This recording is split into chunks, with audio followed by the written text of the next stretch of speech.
होगी आपके काम रोकने की। सर एक एडिशन इसमें है, कई लोग देख रहे हैं कि एक चुनावी साल में आपने अनाउंसमेंट किया है, लेकिन इफेक्टिव होगा चुनाव के बाद, तो वोट बैंक जो आपकी तरफ शिफ्ट हो सकता था वो नहीं होगा, क्या ये खतरा है? क्यों नहीं होगा, होना तो चाहिए।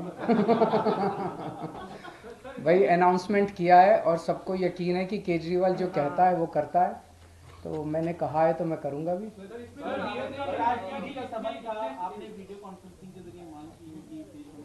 हाँ, मैंने कहा है भाई, मैं हमेशा मेरा स्टैंड ये रहा कि ईडी के जो सम्मन जो आ रहे हैं वो इलीगल हैं, लीगली इनवैलिड हैं। वो क्यों लीगली इनवैलिड हैं, वो लंबे लंबे मैंने चिट्ठी, कई पेज की चिट्ठी उनको लिख के भेजी है कि भाई क्यों लीगली इनवैलिड है। मेरे तो उसका उन्होंने कोई जवाब नहीं दिया, उनको जवाब देना चाहिए था। जो मैंने लीगल आर्ग्यूमेंट्स लिए हैं उन्हीं आर्ग्यूमेंट्स के आधार पे दूसरे केसेस में ईडी के समन्स को क्वैश कर दिया हाई कोर्ट्स ने।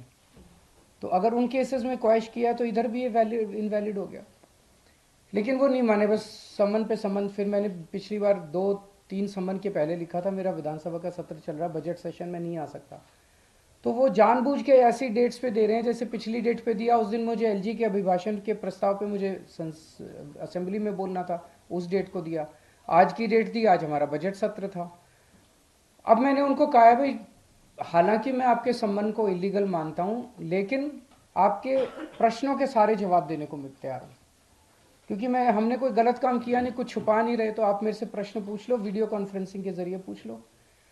कानून में लिखा है कि ईडी की प्रोसीडिंग्स जुडिशियल प्रोसीडिंग्स हैं। जुडिशियल प्रोसीडिंग मतलब ईडी एक कोर्ट की तरह है, न्यायालय की तरह है। और सुप्रीम कोर्ट के ऑर्डर्स अब हैं, कानून बन गया है भाई, किसी भी कोर्ट के अंदर किसी भी पार्टी को वीसी के जरिए प्रेजेंट होने की अलाउड है। तो अगर मैं कह रहा हूँ ये मेरा अधिकार है, अगर मैं कह रहा हूँ मेरे को वीसी से अलाउ किया जाना चाहिए, तो मैं समझता हूँ जरूर वो अलाउ करेंगे वीसी से, और उनके जितने मेरी जानकारी में है मैं सभी प्रश्नों के जवाब दूंगा।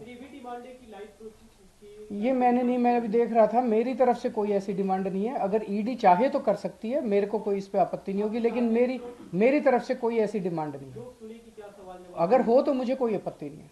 सर ये एक सवाल ये सीएम सर इधर इधर coming back to the budget, actually coming back to the budget, our government has always taken pride that budget outlay has been increasing since the government took over. This is probably the first time the budget outlay has gone down. What is the reason behind it? देखिए, अगर आप दिल्ली की fiscal history देखिए तो लगातार हमारा budget बढ़ता आया। दिल्ली एक ऐसी सरकार है जिसको सेंटर से वर्चुअली 0 पैसा मिलता है। हमारा शेयर ऑफ सेंट्रल टैक्सेस, जैसा मैंने आपको कहा, 7,200 करोड़ से भी ज़्यादा बनता है, बट हमें एक चवन्नी नहीं मिलती। इस साल इसको मैं थोड़ा पर्सपेक्टिव में रख देता हूँ कि दिल्ली के लोग मिलके शायद सेकंड हाईएस्ट इनकम टैक्स देते हैं बॉम्बे के बाद। हम 2 लाख करोड़ से ज़्यादा का इनकम टैक्स देते हैं। अब जो संविधान है उसमें लिखा है कि इनकम टैक्स कलेक्ट करने की जिम्मेदारी केंद्र सरकार की है, लेकिन केंद्र सरकार इनकम टैक्स को स्पेंड नहीं कर सकती। केंद्र सरकार को इनकम टैक्स राज्यों के अंदर बांटना होता है। तो दिल्ली के लोगों से 2 लाख करोड़ रुपए का इनकम टैक्स लेके वो सारा का सारा 2 लाख करोड़ रुपया पूरे देश के अन्य राज्यों में बांट दिया जाता है। दिल्ली को उस 2 लाख करोड़ रुपए में से केवल और केवल 325 करोड़ रुपए दिए जाते हैं। अब वो भी बंद हो गया। अब वो भी बंद हो गया। वो भी बंद हो गया। तो एक नया पैसा हमें नहीं मिलता उस 2 लाख करोड़ में से। तो ये एक भी पैसा हमें उस 2 लाख, तो ये तो नाइंसाफी है। ये तो ये है कि जो सोने के अंडे देने वाली मुर्गी है उसका गला ही घोंट दो। अगर दिल्ली ग्रोथ इंजन है, आप हमें अगर पैसा दोगे, हम नए नए फ्लाईओवर, नए नए सड़कें बनाएंगे, दिल्ली को शानदार सिटी बनाएंगे, आपको और इनकम टैक्स इकट्ठा करके देंगे ना। आप हमें पैसा दो, हमें पैसा नहीं दे रहे। Continue ji.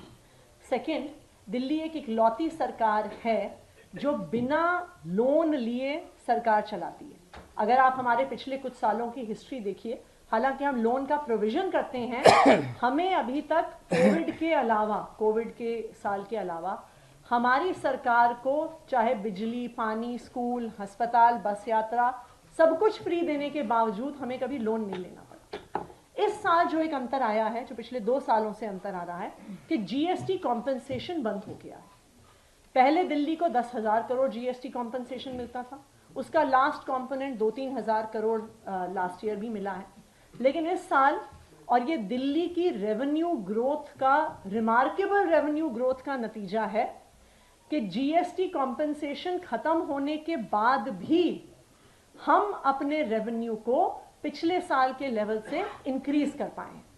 Because budget estimate, हालांकि पिछली बार थोड़ा ज़्यादा था, लेकिन जो फाइनल एस्टिमेट है बजट का वो 74,900 करोड़ है, और इस बार उसको 1100 करोड़ रुपए बढ़ा के 76,000 करोड़ का हमने बजट अनुमान किया है।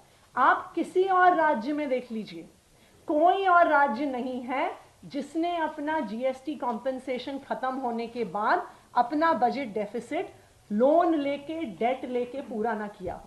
दिल्ली एक इकलौती सरकार है जो अपने रिसोर्सेज रेज करती है, ईमानदारी से रेज करती है, और बिजली, पानी, स्कूल, अस्पताल, बस यात्रा, तीर्थ यात्रा सब कुछ फ्री देने के बाद भी फिस्कल सरप्लस में रहती है। So I have a question. You said that this year's budget was inspired by the vision of Ram Rajya, and in fact the finance minister's speech was peppered with couplets from Ramayana.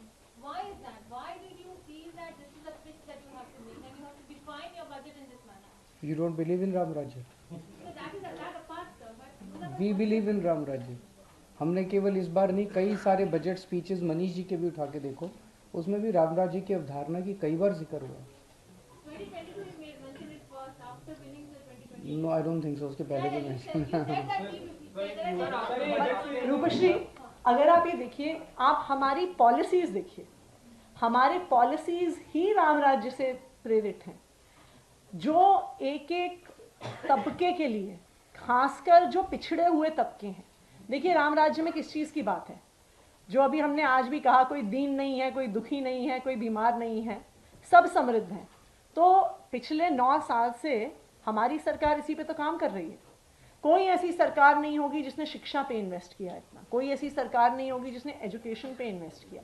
एक हमारा achievement जो हमने आज share किया, जो अक्सर हम उसकी बात नहीं करते हैं, लेकिन हमने मैल नरिशमेंट जिस स्पीड से दिल्ली में कम किया है, खास करके बच्चों में 91% रिडक्शन है। ऐसा नहीं है कि ये स्कीम्स और राज्यों में नहीं चलती हैं, लेकिन हमारी सरकार में, क्योंकि हमारे लिए एक एक व्यक्ति इंपॉर्टेंट है, हमने बच्चों पे इतना फोकस करके 91% से मैल नरिशमेंट कम कर दिया है। तो हमारी पॉलिसीज ही राम राज्य से प्रेरित हैं, पहले दिन से प्रेरित हैं।